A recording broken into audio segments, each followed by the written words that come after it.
What defines a flagship smartphone? A few years ago, if I were to ask you the same question, the quick response would have been a phone that has the top of the line specs, a great camera, a long-lasting battery, good build quality, and great design. And the last piece to the equation, its price. We've seen plenty of phones over the past few years that have performed great and are still performing great despite their age. Every year when a company launches their flagship device, people start looking for reviews, and if it stands out from the competition, they start to look towards upgrading their existing phones, even if their current device works just fine. Trust me, I'm one of those guys. But this year, Sony did something a bit different with their Xperia lineup. Toshiba, now offering OCZ products that are awesome and affordable like the RD400, TR150 and VT180 that are backed by advanced warranty program, now stronger than ever under Toshiba. If you recall our Xperia X review, I had some mixed feelings about this phone because priced at $550, the build and the design was excellent, the display was nice, the battery life was outstanding, but the camera wasn't that great, and that was unacceptable considering the slightly low price point. Meet the $700 Xperia X Perfomance. In simple words, this phone is an exact replica of the Xperia X, except with some minor specification differences on the inside and a slight change of texture on the outside, specifically at the back. You now get a brushed metal finish over the simple plain design on the Xperia X. Internally is where all the differences happen, and those higher specs are what you pay an extra $150 for. There's a Snapdragon 820 quad-core CPU and a slightly bigger battery. We're talking 80 mAh more to compensate for the more power-hungry processor. But that's it. It still has 3GB of RAM, 32GB of internal storage that can be expanded, the same camera sensor, and the same 5-inch 1080p IPS display. But do those specifications really change the experience, or are they just about achieving higher benchmark numbers? To tell you the truth, my experience using this phone hasn't changed that much coming from the Xperia X. For everyday tasks, this thing feels just as fast with snappy screen transitions. It still feels like a premium device too, and given the compact form factor, it should be a good size for users with small hands. I did notice the display on the Xperia X Perfomance was a bit on the warmer side compared to the regular Xperia X. The dual front-facing speakers perform just like the Xperia X, and I always appreciate this feature since it makes content consumption a lot more pleasing when the phone is being used without attached headphones. Another cool feature is that this phone comes with an IP68 water resistant rating, so that should prevent damage from accidental spills, which the Xperia X does not have. And once again, just like its little brother, that's where my positive thoughts on the phone end. I'm sad to report the camera quality on the X Perfomance is just as bad as the X. The lack of detail along with poor focusing is disappointing, and it does not feature 4K video recording. Seriously, Sony, paying $700 for a so-called flagship which doesn't meet today's standards for some entry-level devices just feels odd. I also have bad news for battery life. It was significantly worse than the regular X. I could blame this on the 820 CPU, but theoretically speaking, the 1080p display should have balanced daily usage without having it to plug it in the middle of the day.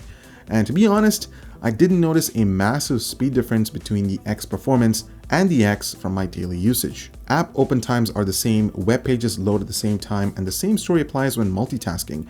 Makes me wonder if paying an extra $150 over the regular X is even worth it. I'm going to stop here for a second and touch base on current value-oriented phones that offer excellent features for the price. Let's start with the OnePlus 3. Priced at $400, it's got a Snapdragon 820 CPU, 6GB of RAM, 64GB of internal storage that can't be expanded, a massive 3000 mAh battery, and a 16-megapixel camera that features RAW support and 4K video recording.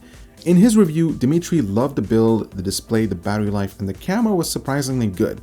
And even though he had some minor quirks with YouTube playback issue, that was fixed with a software update. Not to mention, it's $300 less than the Xperia X Perfomance. Moving on to a phone that has been trending lately as a budget smartphone, the ZTE Axon 7.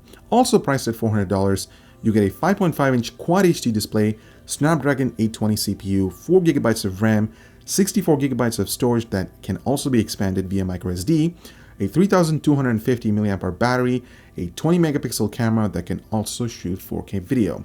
Now, I can go and talk about phones that cost less than the Xperia X Perfomance and even the Xperia X, but my point is, You don't need to spend a lot of dough on a phone to get an amazing long-term experience. The important word here is experience, and as we've seen here, ultra high-end specifications without accompanying features leads to poor value.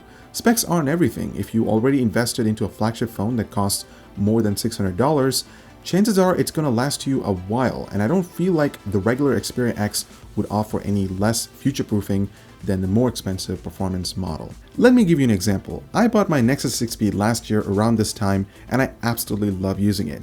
The display is clear and sharp, and since it's AMOLED, it helps a lot with battery life. I'm still getting a full day of usage and sometimes even more, and it still feels lightning quick even with today's slightly more demanding apps. I cannot live without the dual front-facing speakers either. The camera still performs great, and it's still my primary shooter for Instagram and Twitter pics, and best of all, stock Android has always been my cup of tea. Given the operating system's usual excellent memory management without any unwanted bloatware, it's still performing like a champ. As a matter of fact, I'd almost say that Sony's Xperia UI, like Samsung's TouchWiz, could cause these phones to feel dated before their time is up due to usually slow updates to Google's newest operating system versions. Perhaps the best part is that I haven't felt a need to upgrade this phone to a flagship offering from Samsung or any other manufacturer that sports the latest and greatest specs. I use the Nexus 6P to write scripts when I'm traveling, check email, watch videos, and yes, I did try editing videos on it and it just worked fine. There are plenty of great phones out there that cost less than the XPERIA X Perfomance and offer flagship-like features. I feel like this phone was a disappointment because for one, the camera was not that great. I mean, I'll be honest, I was expecting a upgraded great camera over the XPERIA X. Plus the battery life was not worth $700. And if you're willing to spend that much money for just a few hardware internal upgrades, you're much better off looking at the S7 series from Samsung or maybe even an iPhone. Recently at IFA, Sony announced the XPERIA XZ that's supposed to feature a revolutionary camera and a unique body design. I don't mind taking another shot at it when it's in the studio, but until then, I would hold off on pulling the trigger on current Xperia phones from Sony. So are you satisfied with your current phone, or are you looking to upgrade in the next few months?